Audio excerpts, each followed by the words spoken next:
রাহুল, তোমাদের প্রিয় YouTube channel idiot পড়াকু নিয়ে চলে এসেছি আবার। তো এখানে বেসিক লেভেল অর্থাৎ মাধ্যমিক উচ্চ মাধ্যমিকের ইতিহাস ভূগোল বেসিক লেভেল বিসিএসের এগুলো হচ্ছে ক্লিয়ার করব। তো আজকের টপিক যেটা নিয়ে আমি আলোচনা করব সেটা হচ্ছে ক্লাস 7-এর একটা অধ্যায়, 4 অধ্যায় ভূমিরূপ। তো এসব দেখে নেওয়া যাক।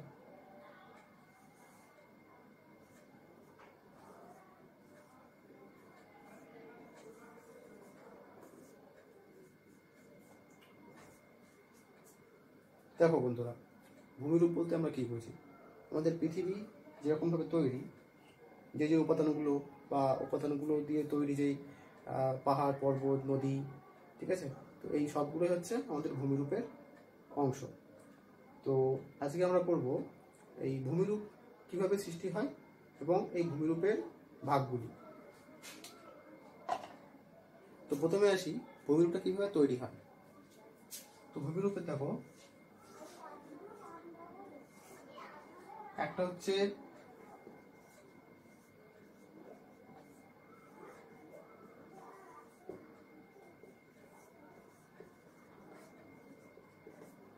অন্তর্জাত প্রক্রিয়া,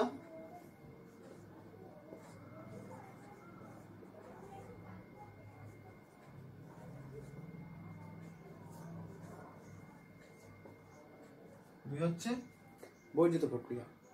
তাহলে এখন আমরা পড়বো যে অন্তর্জাত প্রক্রিয়াটা কি। অন্তর্জাত প্রক্রিয়া অর্থাৎ এটা তো পৃথিবীর বাইরেটা, ঠিক আছে, তো এর ভেতরে হচ্ছে ভূমিরূপের অন্তরে, মানে এর ভেতরে, মানে এটা তো উপরে হচ্ছে ভূত্বক, ভূত্বকের নিচে হচ্ছে গুরুমণ্ডল। তো এই গুরুমণ্ডলের ভেতরে যেসব তোমার আগ্নেয় পদার্থ যথা লাভা, ম্যাগমা, এগুলোর চলন বা অ্যাস্থনোস্ফিয়ারের যে চলন সেটাকে হচ্ছে আমরা বলবো অন্তর্জাত প্রক্রিয়া। তো আমরা যেহেতু জানি যে ভূত্বকটা মোটামুটি 20টা মাঝারি ছোট পাত দ্বারা গঠিত, এছাড়া 7টি বড় পাত দ্বারা গঠিত। তো এই যে পাতগুলি সবসময় কিন্তু ভাসমান এই অ্যাস্থনোস্ফিয়ার বা ম্যাগমার ওপর। তো এই যে ভাসমান, এগুলো কিন্তু সর্বদা গতিশীল। তো এই যার মাধ্যমে যে প্লবতার বল দ্বারা এটা গতিশীল, সেটাই কিন্তু আমাদের অন্তর্জাত প্রক্রিয়া। তো এই অন্তর্জাত প্রক্রিয়ার ফলে কিন্তু ভূমিরূপের চলন ঘটে, ভূমিরূপের যে পাতগুলি, সেই পাতগুলির চলন ঘটে এবং এর ফলেই কিন্তু বিভিন্ন ভূমিরূপ সৃষ্টি হয়, ঠিক আছে। যেমন কি অন্তর্জাত প্রক্রিয়ার মধ্যে যেগুলো পড়বে,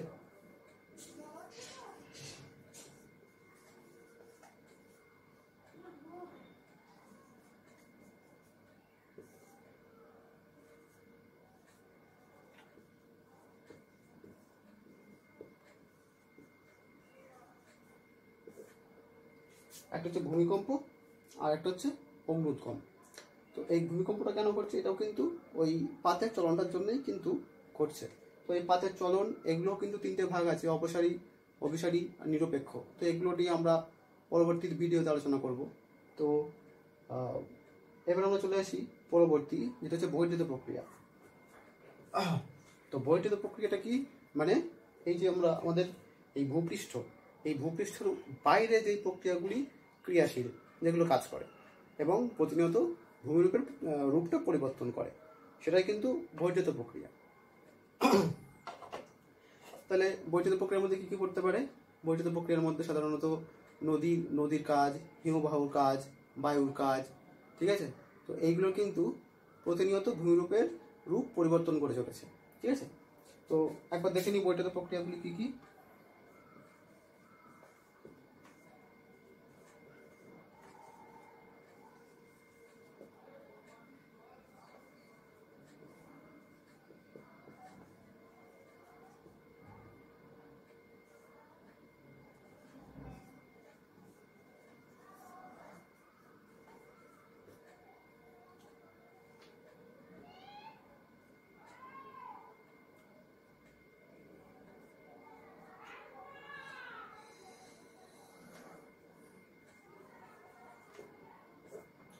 তো এইগুলো কিন্তু বহির্জাত প্রক্রিয়া।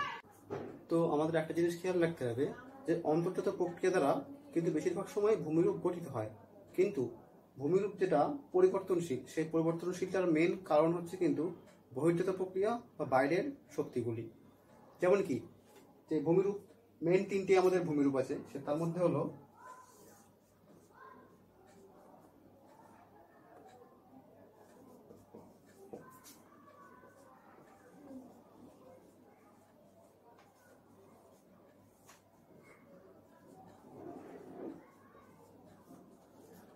পর্বত, মালভূমি আর সমভূমি। এই তিনটি কিন্তু আমাদের মেন ভূমিরূপ, ঠিক আছে। তো এইগুলো কিন্তু বিশেষত উচ্চতার উপরে বেস করে এটা হচ্ছে আমরা ভাগ করে থাকি বা নামকরণগুলো করে থাকি। যেমন পর্বতটা কি, সাধারণত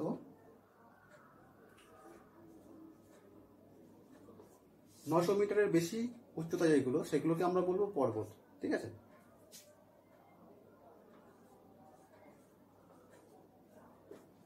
যেগুলো 300 মিটারের ওপরে যেগুলো উঁচু, সেগুলোকে আমরা বলবো মালভূমি। এবং যেগুলো 300 মিটারের থেকে কম উচ্চতা, সেগুলোকে বলবো আমরা সমভূমি, ঠিক আছে। তো পর্বতটা কিন্তু আবার তিনটি ভাগে বিভক্ত।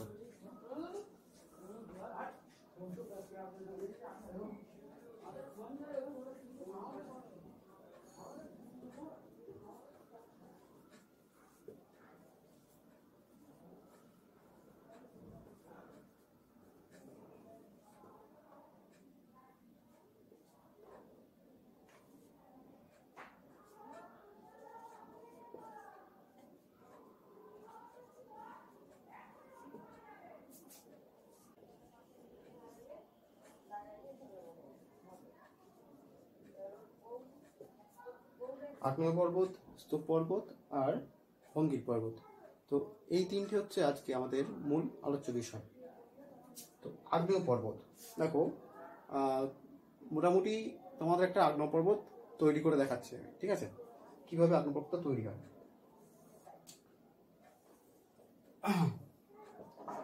মনে করো এটা একটা ভূমিরূপ, মানে ভূমি লেন, মনে করো পৃথিবীর গা লেন।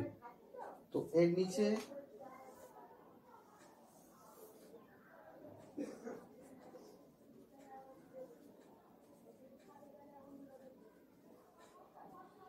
আছে ম্যাগমা চেম্বার। তো দুর্বল ফাটল বরাবর এই ম্যাগমাটা বেরিয়ে মনে করো জমা হলো, ঠিক আছে।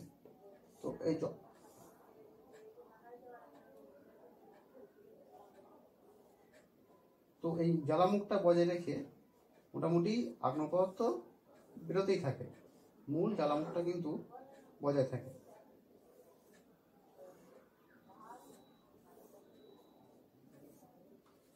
এই জ্বালামুখটা কিন্তু বজায় রেখে আগ্নেয় পদার্থগুলো কিন্তু বেরোতে থাকে এবং চারপাশের উচ্চতাটা কিন্তু আস্তে আস্তে বাড়তে থাকে। এটা শঙ্কু আকৃতির হয় সাধারণত এই পর্বতটা। কেন? তার কারণটা কিন্তু যেহেতু আগ্নেয় পদার্থগুলো বেরিয়ে ম্যাগমাটা বেরানোর পর এটা কিন্তু দু সাইডে জমাট বেঁধে যাচ্ছে, ঠিক আছে। এইবার যেহেতু এগুলো একটু গাঢ় প্রকৃতির হয়, ঠিক আছে, সেই জন্য কিন্তু জমাট বেঁধে মোটামুটি একটা আগ্নেয় পর্বত সৃষ্টি হয়ে যায়। আচ্ছা, তো আগ্নেয় পর্বতের অন্য নাম সঞ্চয়জাত পর্বত। কেন? তার কারণ দেখা যাচ্ছে যেহেতু সঞ্চয় কার্যের মাধ্যমে কিন্তু সৃষ্টি হচ্ছে বলে এর নাম সঞ্চয়জাত পর্বত। তো এবার কি হয়, এরপরে কিন্তু ভূমিরূপটা গঠন করা হয়ে গেল। তো এরপরে যেটা কাজ হয় সেটা কিন্তু বহির্জাত প্রক্রিয়ার কাজ। সেটা কি হয়,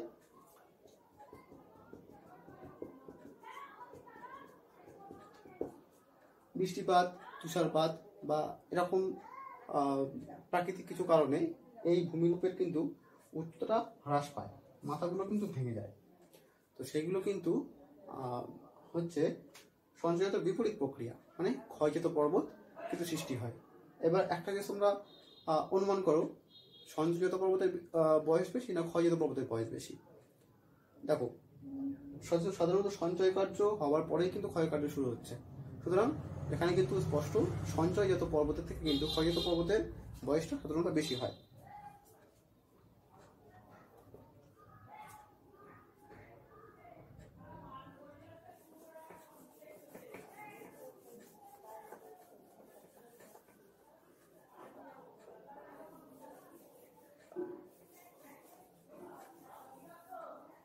তাহলে এই ছিল আমাদের আগ্নেয়জাত পর্বত বা আগ্নেয় পর্বত, ঠিক আছে। তো এর বিস্তারিত তোমরা এর পরবর্তীতে ডিটেলসে পেয়ে যাবে, ঠিক আছে। তো এরপরে আছে স্তূপ পর্বত। স্তূপ পর্বতটা কি হয়,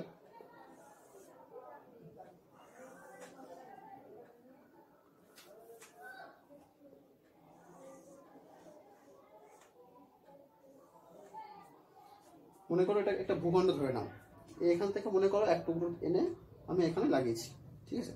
তো এই ভূখণ্ডটা কি হয়, প্রথম ভূমিকম্পের ফলে ফাটল সৃষ্টি হয়। প্রথম ফার্স্ট স্টেপে কিন্তু ফাটল সৃষ্টি হলো। এরপরে কি হয়, এরপরে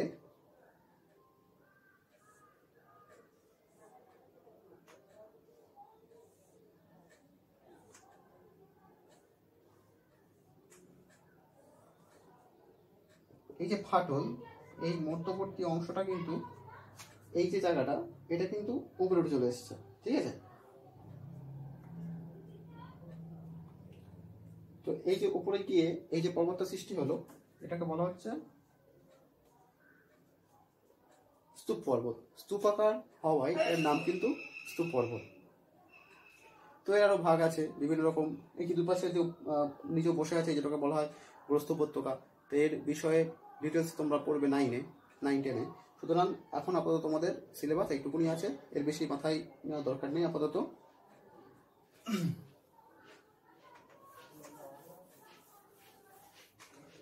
এরপরে আছে আমাদের শেষ পর্বত, সেটা হচ্ছে ভঙ্গিল পর্বত।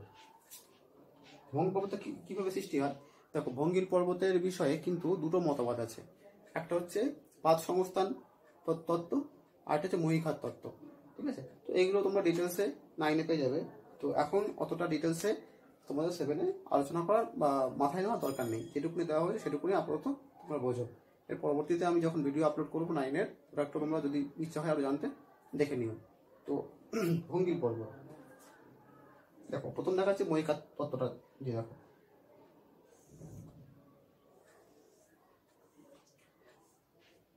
মনে করো দু সাইডে দুটো ত্বক আছে, বড় বড় ভূতক বা তোমার পাত আছে, ঠিক আছে। তো দুটো পাত আছে, দুটো পাতের মাঝখানে অগভীর কোনো সাগর আছে। তো সেই অগভীর সাগরটাতে কি হয়, দীর্ঘদিন ধরে বৃষ্টিপাত, নদীর জলের প্রবাহ, ঠিক আছে, সেইগুলোর মাধ্যমে ক্ষয় করে আলা পলিবালিগুলি নিচে সঞ্চিত করে এবং এর গভীরতা হ্রাস করতে থাকে। আর পলিবালি মানে কি, তোমরা সবই বলেছি, আমরা পৃথিবীর কিন্তু উপরটা পুরো পাত, ঠিক আছে। সুতরাং যখন এই পলিবালির সাথে জমতে থাকে তখন কিন্তু নিচের দিকে চাপ সৃষ্টি করে। এইবার যখন চাপ সৃষ্টি করে তখন কি হয়, এই দুটো কিন্তু পরে পরে পরস্পরের কিন্তু কাছাকাছি চলে আসে। কাছাকাছি চলে আসার পরে এই মাঝখানের পলিরাশিটা কিন্তু ভাঁজ করে ভঙ্গিল পর্বত সৃষ্টি হয়ে গেল, ঠিক আছে। তো এই পলিরাশি ভাঁজ করে কিন্তু ভঙ্গিল পর্বত সৃষ্টি হয়। তো এইভাবে কিন্তু সাধারণত ভঙ্গিল পর্বত বা ভাঁজ পর্বত সৃষ্টি হয়। তো আগ্নেয় পর্বতের ক্ষেত্রে যেমন ক্ষয়কাজ ক্রিয়াশীল হয়, ভঙ্গিল পর্বতের ক্ষেত্রেও কিন্তু যখন ভঙ্গিল পর্বতটা পূর্ণ হয়ে যায় তখন কিন্তু উচ্চতা কমতে শুরু করে। দেখো সাধারণত নবীন ভঙ্গিল পর্বত দুটি ভাগ আছে, একটা হচ্ছে নবীন ভঙ্গিল পর্বত, একটা প্রাচীন ভঙ্গিল পর্বত। এই বিষয়ে তোমাদের এইতেও কিছুটা আছে। তো নবীন ভঙ্গিল পর্বতটা কি, যেগুলো মোটামুটি 10 কোটি বছরের মধ্যে সৃষ্টি হয়েছে, সেগুলোকে বলা হচ্ছে নবীন ভঙ্গিল পর্বত, যেমন আমাদের হিমালয়, ঠিক আছে। তো একটা জিনিস মাথায় রাখতে হবে, নবীন ভঙ্গিল পর্বতের কার্য কিন্তু সবসময় ক্রিয়াশীল। যতক্ষণ ক্রিয়াশীল থাকছে ততক্ষণ কিন্তু তার উচ্চতা বাড়তে থাকে। যেমন তোমরা জানো মাউন্ট এভারেস্টের উচ্চতা কিন্তু বাড়তে আছে, এখন 8,850 মিটার। তো যাই হোক, এইগুলো কিন্তু এক টাইমের পর ক্ষয় শুরু হয়, যেমন আরাবল্লী পর্বত, ঠিক আছে। এটা কিন্তু একটা প্রাচীন ভঙ্গিল পর্বত, এর কিন্তু ক্ষয়কাজ করা শুরু হয়েছে, উচ্চতা কিন্তু কমতে শুরু করেছে। বৃষ্টিপাত বা তুষারপাত তোমাদের বলেছি, এর ফলে কিন্তু ভূমির উচ্চতা হ্রাস পায়। তো এই আমাদের 3টি পর্বতের বিবরণ। তো এরপরে আমরা আসছি মালভূমিতে।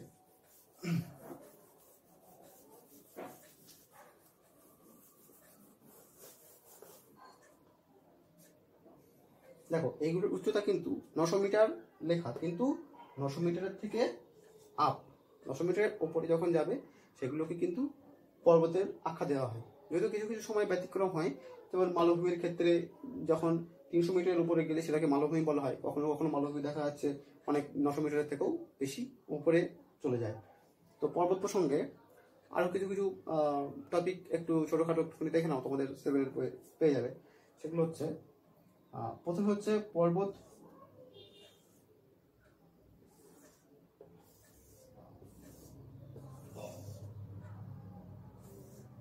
মনে করো অনেকগুলো পর্বত, ঠিক আছে? তো অনেকগুলি পর্বত যখন একসাথে অবস্থান করছে সেটাকে বলা হচ্ছে, যেহেতু তোমরা যেমন পঞ্চম শ্রেণীতে পড়ো, শ্রেণী মানে কি পঞ্চম শ্রেণীর মানে অনেক ছেলে একসাথে, তেমন পর্বত আর পর্বত শ্রেণী মানে অনেকগুলি পর্বত একসাথে, ঠিক আছে? তো পর্বত শ্রেণী মধ্যে দেখো এই যে যেগুলো রয়েছে এইগুলোকে বলা হয় পিক বা পর্বতের চূড়া, ঠিক আছে? পর্বত শৃঙ্গ বলা হয়। এই যে মাউন্ট এভারেস্ট সর্বোচ্চ পাহাড় নয়, কিন্তু সর্বোচ্চ পর্বত শৃঙ্গ। মানে মনে করো এইটা একটা হিমালয় পাহাড়, তার মধ্যে কিন্তু উচ্চতা সবচেয়ে বেশি এইটা মানে মাউন্ট এভারেস্ট। আচ্ছা, তাহলে পর্বত শৃঙ্গ হলো, পর্বত শ্রেণী হলো। এবার দেখো সাধারণত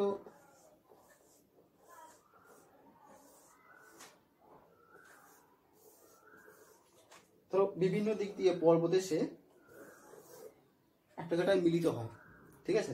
বা উল্টোভাবে বলতে গেলে একটা মূল উঁচু জায়গা থেকে অনেকগুলি পর্বত বিভিন্ন দিকে বিস্তৃত হয়। তো এই যে মিডিলের যে জায়গাটা, সব দিকের পর্বতের যে জংশন এরিয়া, সেটাকে কিন্তু তোমার যেটা একটা সাধারণত একটা মালভূমি, ঠিক আছে? তো সেটাকে কিন্তু বলা হয়, যেমন তোমাদের পামির মালভূমি আছে, ঠিক আছে? তো এগুলো কিন্তু সাধারণত গ্রন্থি বলা হয়, পর্বত গ্রন্থি, মানে যেখান থেকে কিন্তু পর্বতগুলো সৃষ্টি হয়েছে বা যেখানে সে এক জায়গায় মিলিত হয়েছে সেগুলোকে বলা হয়, সেটাকে কিন্তু বলা হয় মেন জংশন, এটাকে পর্বত গ্রন্থি। সেটা কিন্তু পামির বা আর্মেনীয় এগুলো কিন্তু গ্রন্থি, কিন্তু পর্বত গ্রন্থি। যেমন তোমরা জানো হিমালয় কিন্তু পামির গ্রন্থি থেকে সৃষ্টি হয়েছে।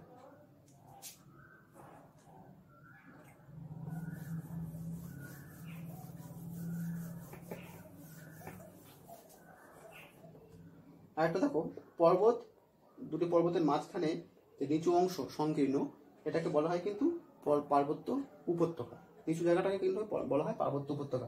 পার্বত্য উপত্যকাও অনেক রকম নাম আছে, যেমন তোমার আয় আকৃতির উপত্যকা, ভি আকৃতির উপত্যকা। এছাড়া উপত্যকায় যে সৃষ্ট নদী বা সৃষ্ট যে হ্রদগুলো সেগুলোর বিভিন্ন রকম নাম আছে, যেমন তাল, নবীন মগিল, তোমার হিমালয় অঞ্চলে যেসব হ্রদগুলি পাওয়া যায় সেগুলোর নাম আছে, ঠিক আছে? সুতরাং এগুলো এখন তোমাদের ডিটেলসে নেই, এগুলো টেনে দশম শ্রেণীতে আছে, তোমরা পরবর্তী ভিডিওতে দেখে নিও।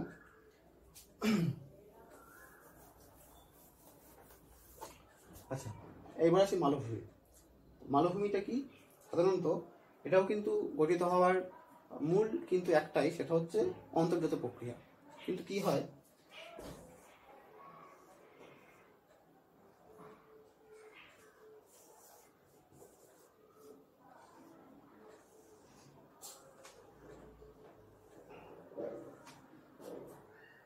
মনে করো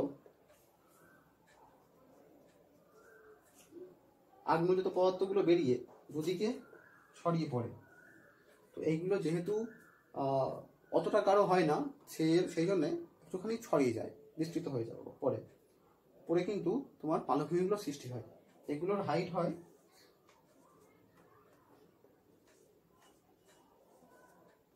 300 মিটারের বেশি উচ্চতা, ঠিক আছে?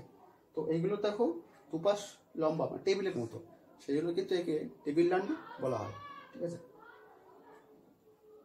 তো পাবেল মালভূমির উচ্চতা যেহেতু বেশি, সেহেতু কিন্তু পাবেল মালভূমিকে পৃথিবীর ছাদ বলা হয়। এছাড়াও কিন্তু উচ্চতম মালভূমি আছে, যেমন তিব্বত মালভূমি। তো এই মালভূমিরও কিন্তু কিছু কিছু ভাগ আছে, এখন দেখে নাও।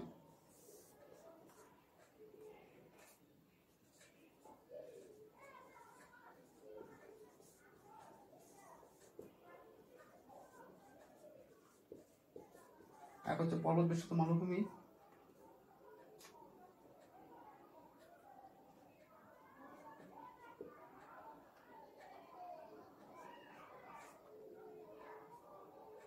মহাদেশীয় মালভূমি,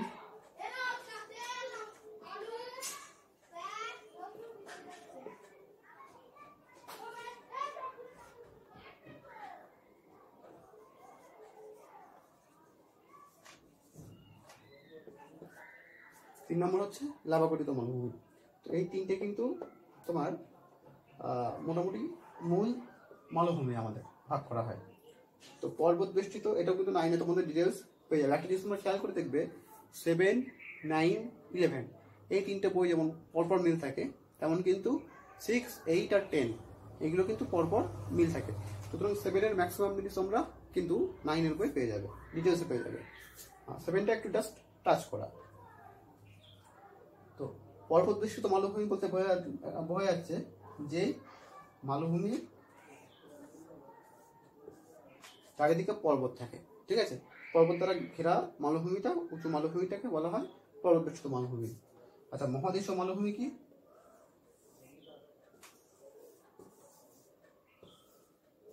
এগুলো জাস্ট তোমাদের বোঝানোর জন্য, এইটা অতটা বেশি সিরিয়াসলি করার দরকার নেই যে আঁকতে পারতে পারে না। আমি সাধারণত আঁকায় অতটা এক্সপার্ট না, তো যাই হোক জাস্ট তোমাদের বোঝানোর জন্য একটা যাই হোক আঁকে মুখে এঁকে দিলাম। তো যে মালভূমির চারপাশে মহাদেশ থাকে, বিভিন্ন রকম মহাদেশ, ঠিক আছে, সেগুলোকে বলা হয় মহাদেশীয় মালভূমি। আর লাভা গঠিত মালভূমি নামে বোঝা যাচ্ছে, লাভা থেকে যেটা প্রথমে দেখালাম, লাভা বেরিয়ে উঁচু মালভূমিটা তৈরি করে, লাভার থেকে যে মালভূমিটা সৃষ্টি হয় সেটা কিন্তু লাভা গঠিত মালভূমি। তাহলে এই তিনটে ক্লিয়ার। উদাহরণগুলো তোমরা একটু বইতে দেখে নিও, এগুলো তেমন বোঝার ব্যাপার না, ওটা মুখস্থ করার ব্যাপার।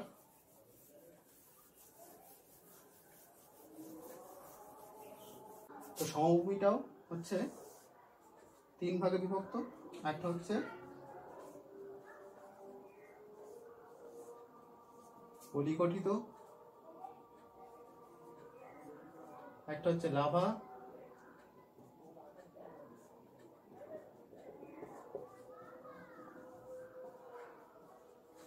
তিন নম্বর হলো লোয়েস। তো এই তিনটে কিন্তু হচ্ছে সমভূমির প্রকার। তো পলিগঠিত কি? সাধারণত